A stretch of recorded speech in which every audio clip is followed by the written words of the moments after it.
Hello and welcome back to another update where I cover the latest developments throughout the front line in the Russo-Ukrainian war. It is your host Union, and in this one the Russians have managed to advance in the eastern section of the front line across the Serbets river line, while the Ukrainians have managed to regain several positions in the Sumy region over several weeks of fighting following a Ukrainian counterattack that started early on this month. Starting out on the eastern section of the front line, the Russians managed to capture the town of Recapture, which is the final town which was completely under Ukrainian control within the Luhansk region. It's now split between the majority of the town and the small part of it which remains under Ukrainian control. Then there is Tverdoholibove, which also is a similar town. It's mostly just first lines, a few buildings within these first lines, which is split between the Russian and Ukrainian control.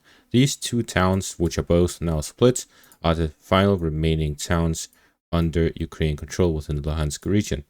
The Russians are here looking to gain control over the town and the fortified position alongside it to expand the zone of control here in the northern direction, where we have seen recent advances by the Russians towards the connection with Stepy and Kopelivka in the north, in an attempt to gain control over the roads leading up between the two towns and settlements, allowing them to gain control over the entirety of the Serbets river line. In the Sumy region, the Ukrainians managed to make several counterattacks, regain control of both Andrivka and Vereshina here in the western parts of the Russian Sumy incursion. They also managed to regain control over fortified position and parts of the highway leading up to Unakivka, where heavy fighting is taking place over Unakivka. 2 weeks ago, the Ukrainians started a counterattack following the Russian advances, where they managed to slow down, then stall the Russian offensive operations. Now they are managing to counterattack and regain some positions. The Russians first reacted to the Ukrainian counterattack by expanding to the sides and doubling down on the important locations such as Unakivka in the east and Kindrativka in the west. The Ukrainians are here working from their defensive line, which is located to the southwest of Unakivka, to counterattack from these locations. The Russians managed to reach the outskirts of some of these settlements. The Ukrainians are now responding by recapturing the positions alongside it.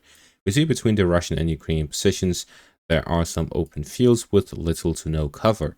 The Ukrainians took advantage of that to attack the Russian forces while they were out in the open.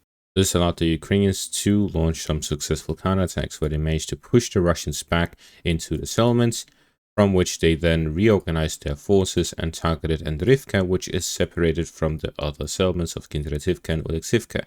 We see that there are two roads that the Russians had control of that led into Andrivka, the western road towards Kindrativka and the eastern road towards Oleksivka, while the Ukrainians had a single road from the south.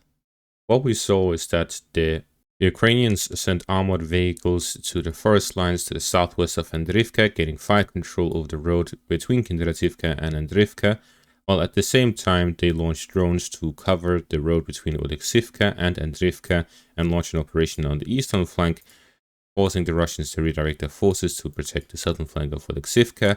With the cover of their forces on both pincers, the Ukrainians launched an attack towards Andrivka, pushing the Russians out of the road while bombarding them with artillery and drones.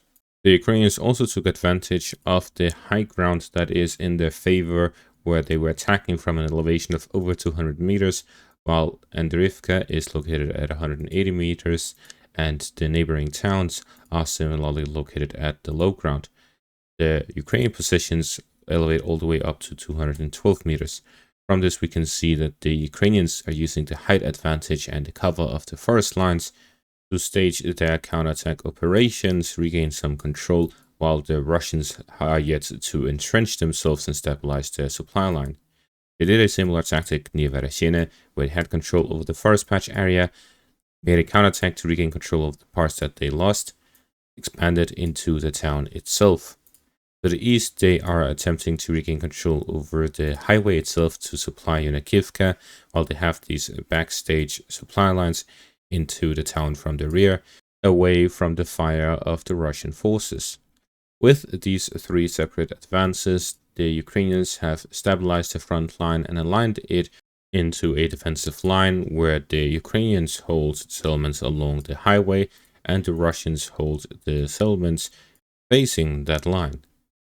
The Ukrainians acted at a very crucial point, as if the Russians managed to gain control over some of these settlements and cut off the highway further down south, to be able to secure Unakivka and establish it as a supply hub, and to gain a control over the settlements north of the forest patch areas, which will allow the Russians to infiltrate the Ukrainian lines deeply, establish ambush positions, and greatly improve their positions here in the Sumy incursion. Instead, the fighting has now been redirected to the front line, where the Russians are no longer freely advancing through these lines in the Sumy region. And that is going to be all for this update. Thank you for watching. Make sure to leave a like, subscribe, check out my Patreon and YouTube membership for additional content. Thank you for watching and have a great day.